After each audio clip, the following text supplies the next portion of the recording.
In the previous video we talked about Sturm separation theorem,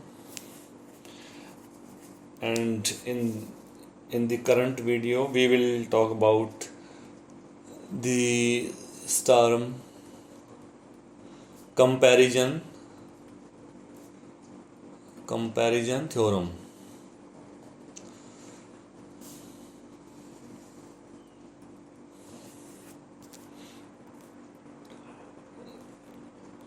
So a solution of differential equation has many zeros. For example, if you take y double prime plus y equal to 0, then solutions are linear independent solutions are sine and cos, and we know that sin x vanishes when x equal to 0 and pi etc. So multiple of pi, and similarly cos x vanishes on multiple of pi by 2. So sin x, or you can say cos x, has many zeros on R, and we say that the solutions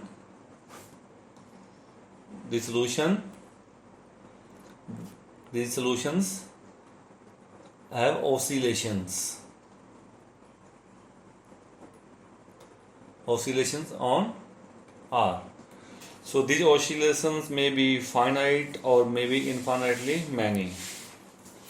And for example, if you have y double prime equal to 0, then solution is y equal to some constant a x plus b.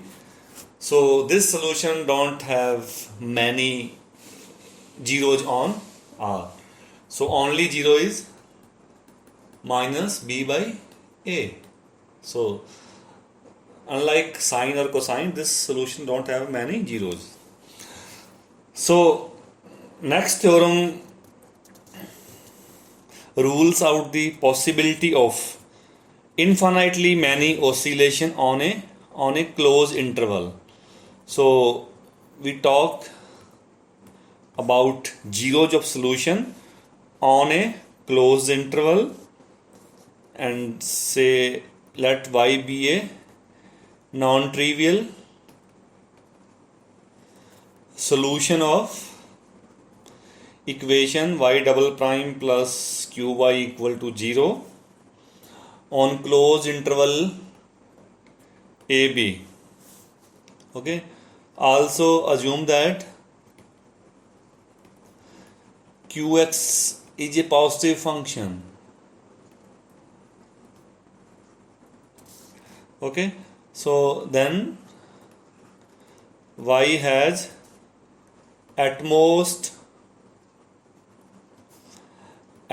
a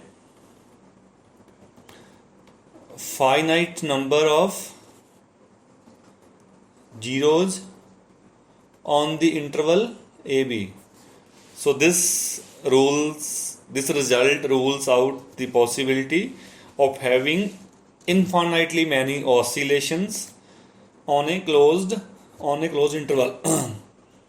And now we prove this result. So what is given? So let y be a non-zero or non-trivial solution of equation y double prime plus qy equal to 0 on interval AB. Also assume that qx is positive. So seeking a contradiction,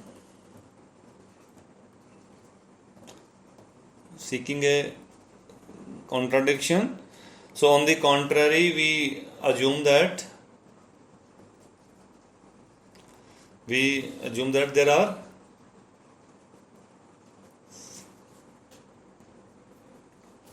infinitely many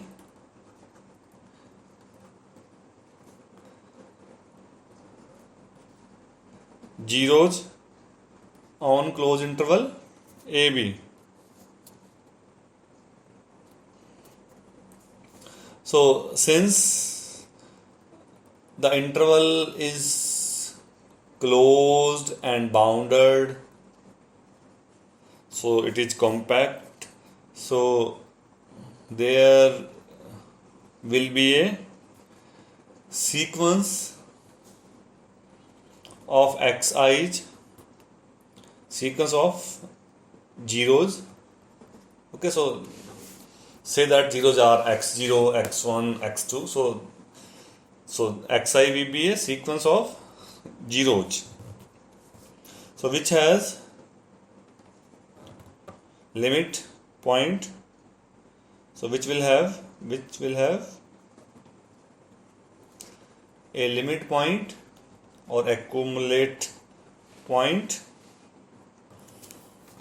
say x0 inside AB, since AB is closed and bounded. So limit point will be inside. So now the solution y is continuous and also it is differentiable. So we have, so by continuity y at x0 will be limit I goes to, or if you want to write xn, so n goes to infinity. So you can write xn sequence or xi, it's your choice. So limit n goes to infinity y xn. Okay, so limit n goes to infinity, so this is 0. So xn are zeros, so y will be 0 at every xn. So this is 0.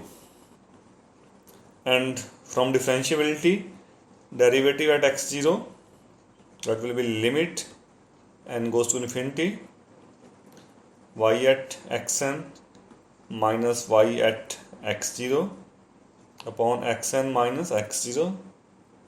So in limiting case, so this will be limit n goes to infinity, so y xn, so this is xn is 0 of y, so this will be 0 minus, okay, and y x0 is also 0 in limiting case, so xn minus x0, so this is again 0. So this implies at x0 y x0 is 0 and derivative is also 0. So function is 0, derivative is 0, so function is not increasing, neither increasing nor decreasing, so it will remain 0. So this means, so y is the trivial solution or zero solution. Okay, so y is the trivial solution, that is y equal to 0. So which contradicts our assumption since solution was non-trivial. So our assumption that there are infinitely many zeros having limit point, that was wrong. So zeros are only finite numbers in interval AB, and this completes the proof, hence proved. So now we talk about Sturm separation theorem.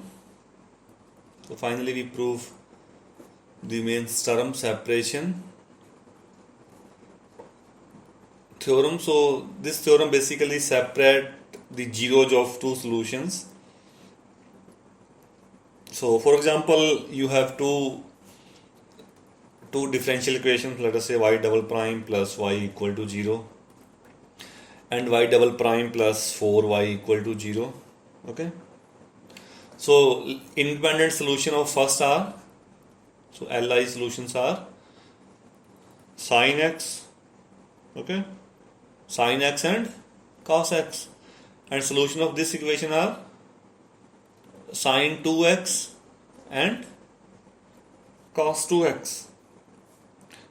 Okay, so now take one solution, say sin x has zeros, so this implies x equal to 0, pi, 2 pi, etc. on positive side.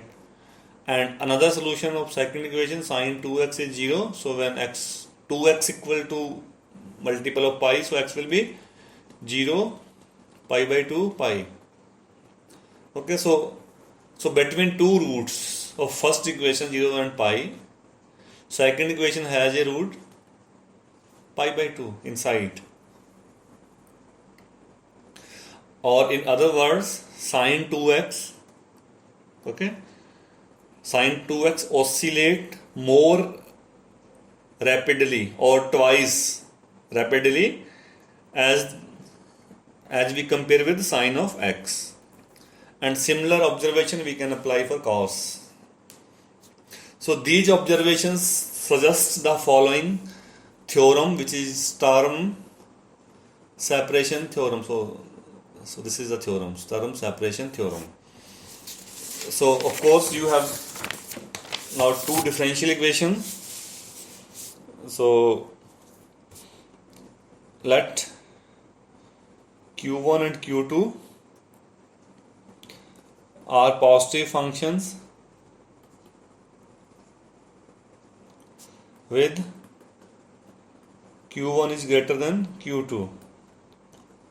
Let y1 be the non-trivial solution of differential equation y double prime plus qy1 equal to 0, and let y2 be a non-trivial solution of second equation y double prime plus q2y equal to 0. Okay, so then we prove that then y1 vanishes at least once. So it says at least, so it can vanish more than once. So y1 vanishes at least once between any two successive zeros of y2. So now we prove the theorem. So what is given? So let q1 and q2 are two functions, are two positive functions with q1 greater than q2, and let y1 be a non-trivial solution of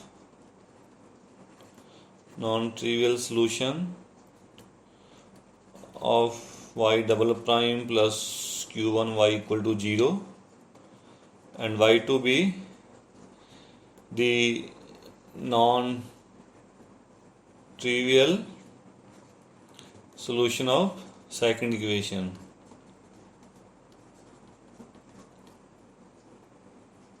Okay, so let us assume that let A and B be successive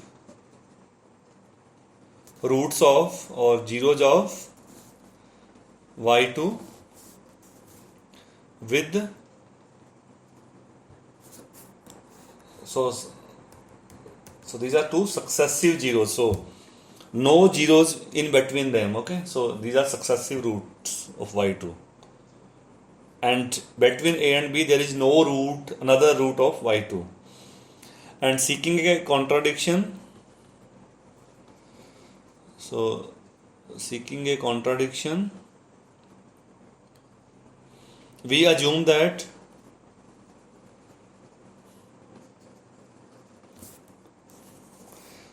y1 does not vanish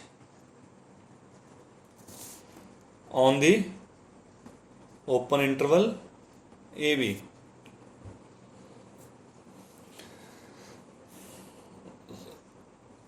So we may also assume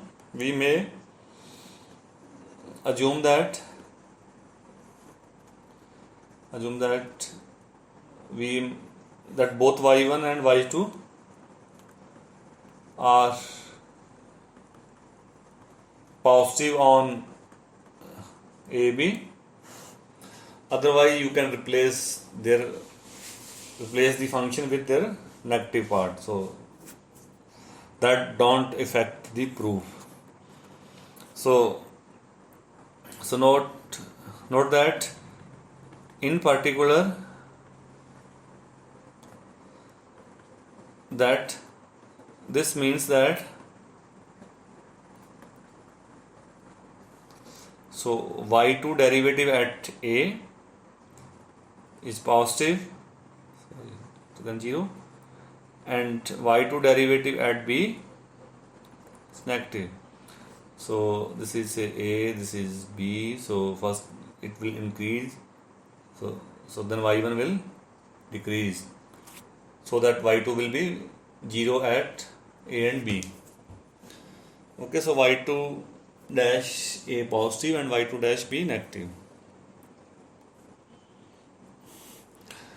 And then we write Wronskian,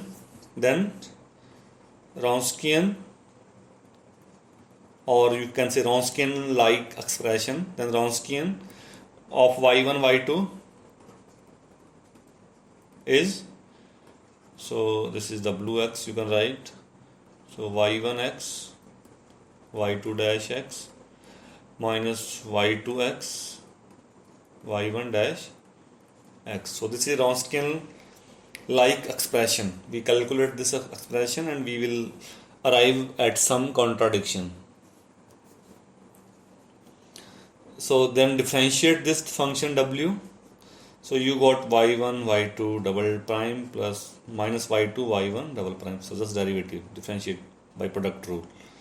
So now fit y2 double prime from second equation. So y2 is solution of second. So what you have from second equation? So y double prime plus q2 y equal to 0.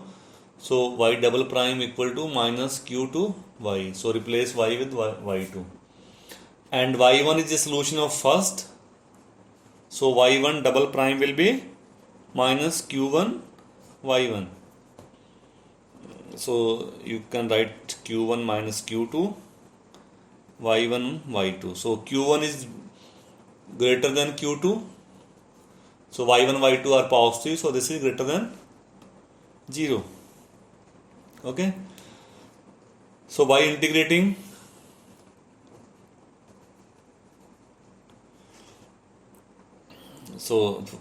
from A to B, w dash dx equal to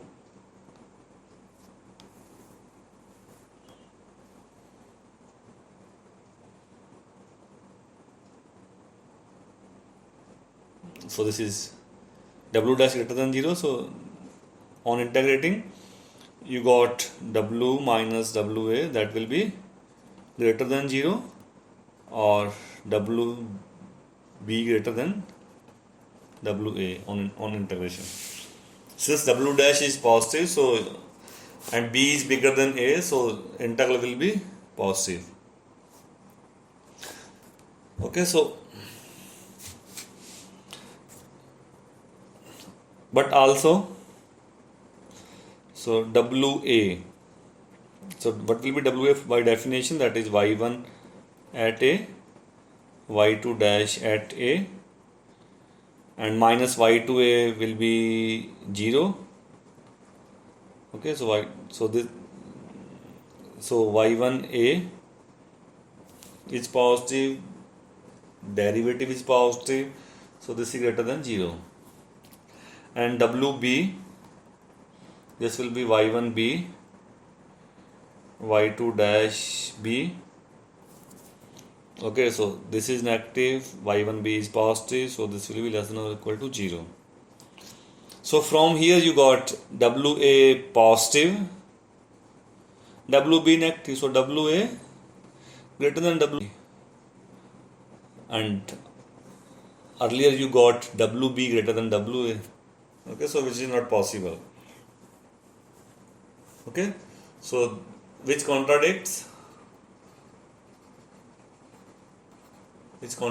that WB greater than WA. So this implies, so problem is with zeros, so thus y1 vanishes at least once between two successive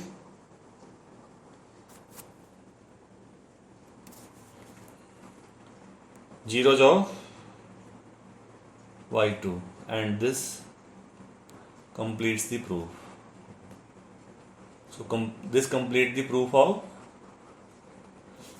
Sturm separation theorem.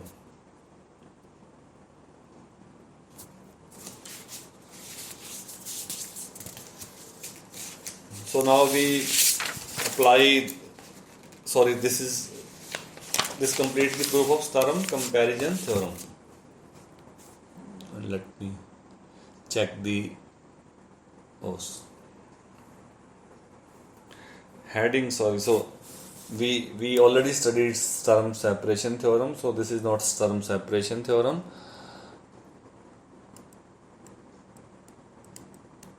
So this is just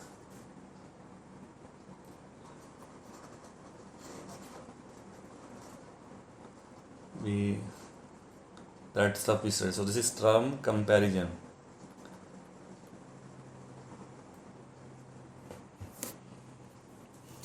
Okay, so this is Sturm comparison theorem.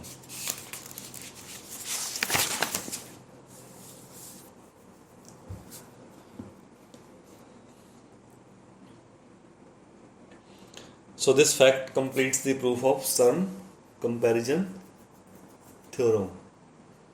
So this theorem basically says that one part Q1 is bigger than another part. So if you can compare Q1 and Q2, so and both are positive functions, then between any two zeros of non-trivial solution of smaller one, there will be at least one zero of first equation with bigger Q.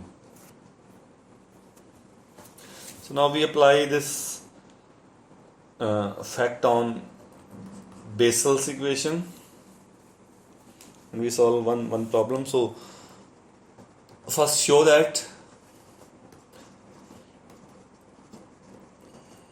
the Bessel's equation x square y double prime plus xy prime plus x square minus nu square, or you can write p square, p is a constant, y equal to 0. Show that the Bessel equation can be transformed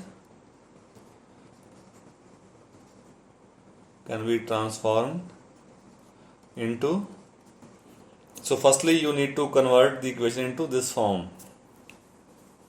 So form is like y double prime plus qy, so there is no first derivative, so 1 plus 1 minus 4 p square upon 4x square u equal to 0.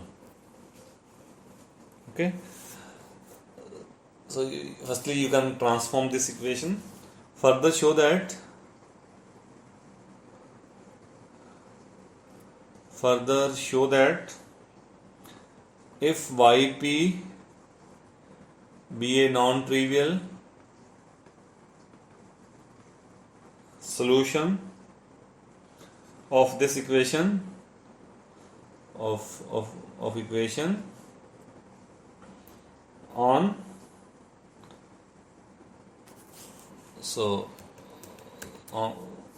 solution for x positive, so for on positive x axis, and if, so I'm writing conclusion now. So if if p is from 0 to half, then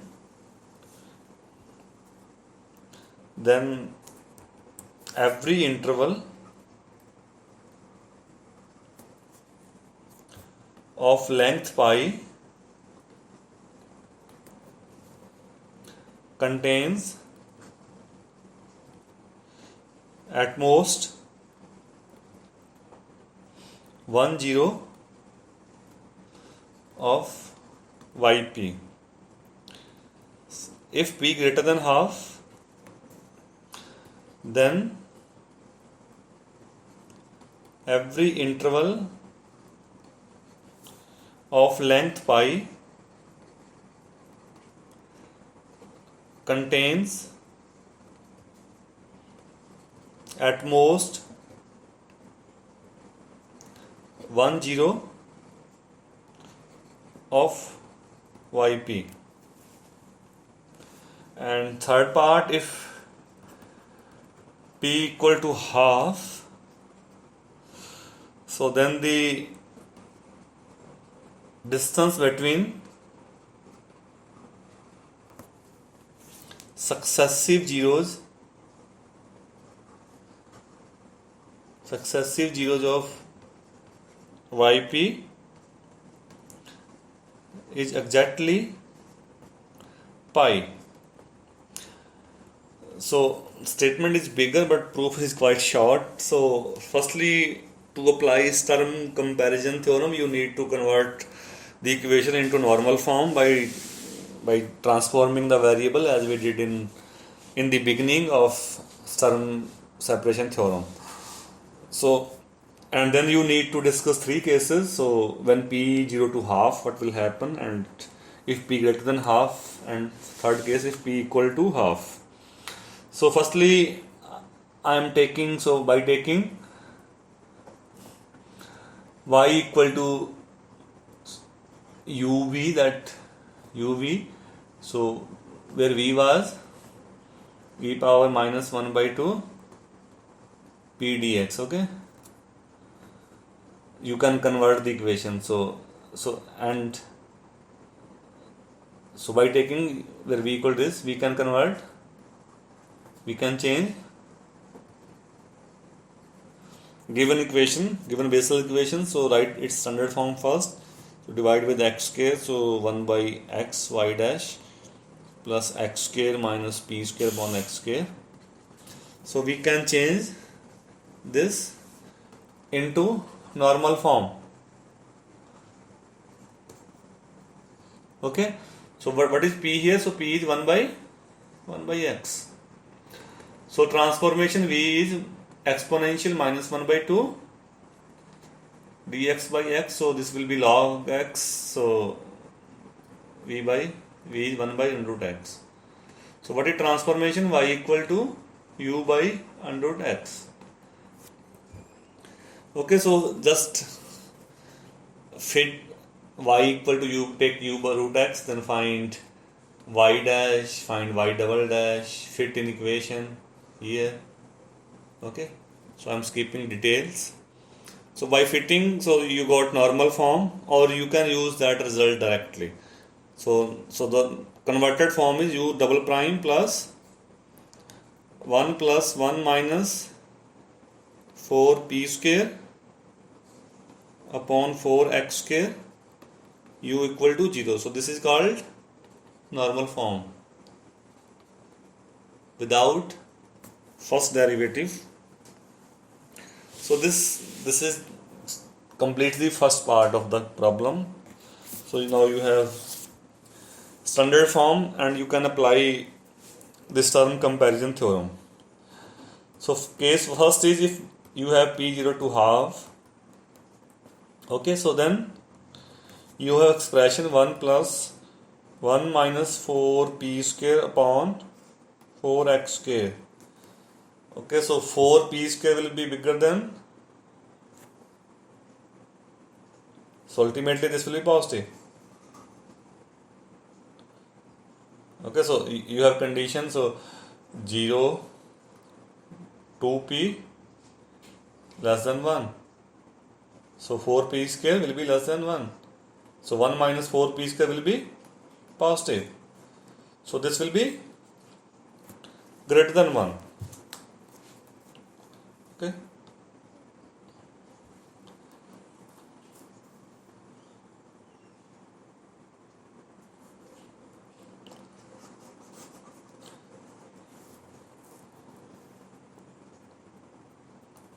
So this will be greater than 1. So we will apply Stern comparison theorem. So we apply Stern comparison theorem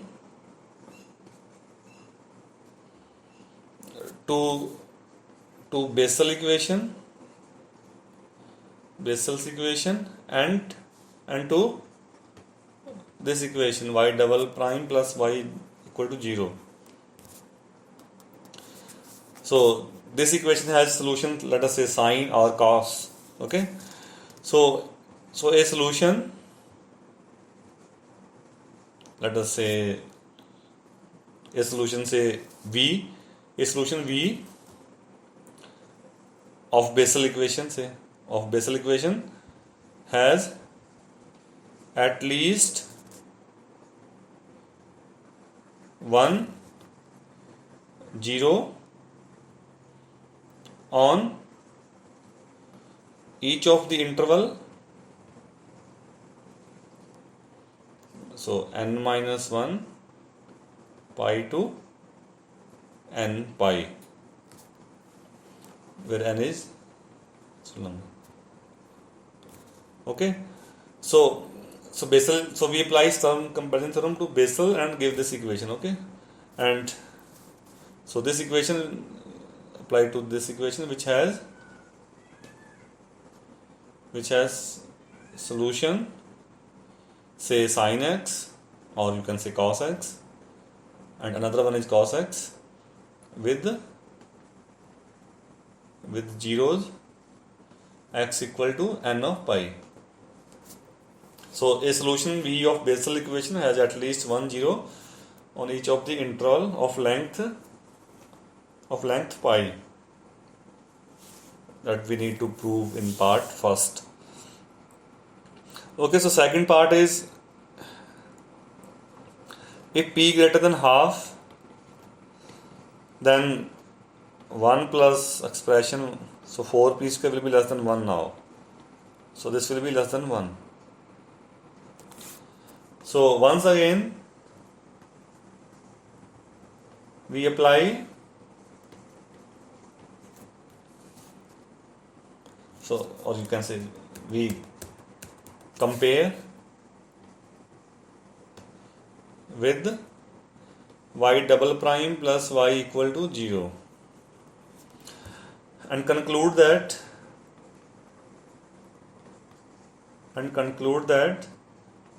between any two conjunctive, so here you have, so y double prime plus y 1 is bigger than that Bessel part. So in our earlier notation you need to take q1 and q2. So what is q1 from theorem? So q1 is bigger than q2, so q1 is 1 here. Okay, so from this equation, and this is less than 1, so this is q2. So and we that between any two conjunctive zeros, say you can say alpha beta of solution V of Bessel equation, there exists at least one zero of sin x. Thus we have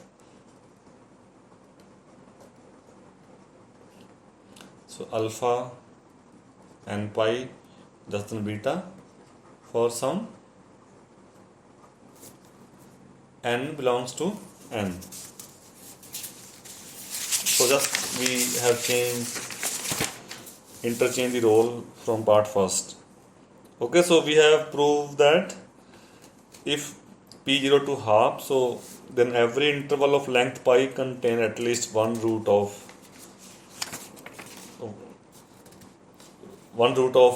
solution of Bessel equation, and you can we assumed in questions solution is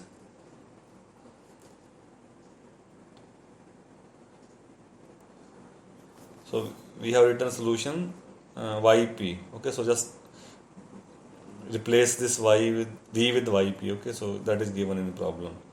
So between any two solution of so replace v with yp. Okay, that yp is given in question. So in first part we have proved that every interval of length pi due to sine, so they has at least one root of yp, and in second part if p greater than half, then every interval of length pi contains at most 1 0 of yp, and third part if p equal to half, then what you have, then Bessel equation is just u double dash. Okay, so solutions are sine and cos. So and the zeros of these functions, let us say sine or say cos, zeros of these functions or solutions differ by pi.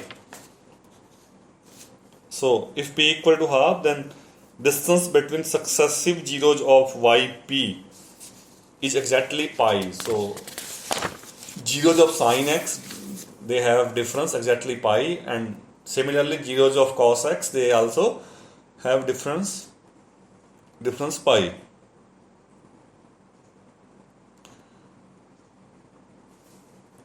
Okay, so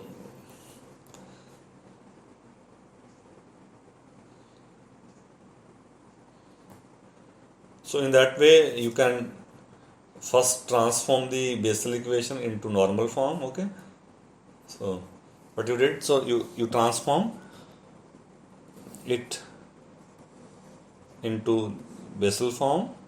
Then you have discussed three important cases for p0 to half, p greater than half, and then p equal to half. Okay, and we have shown that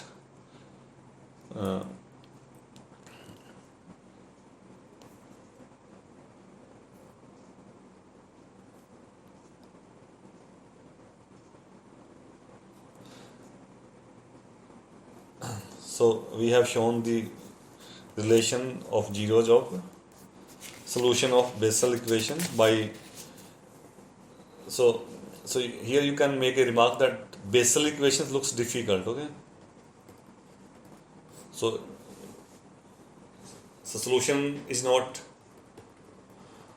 so we cannot find its solution in easiest way. So but we have compare with simple equation. Okay, so and we know the solution of y double prime plus y, so they are sine and cosine, and you know many properties of sine and cosine. So by comparing with a simpler equation, you can tell about zeros of solutions of a difficult equation. And this is the end of the Sturm theory.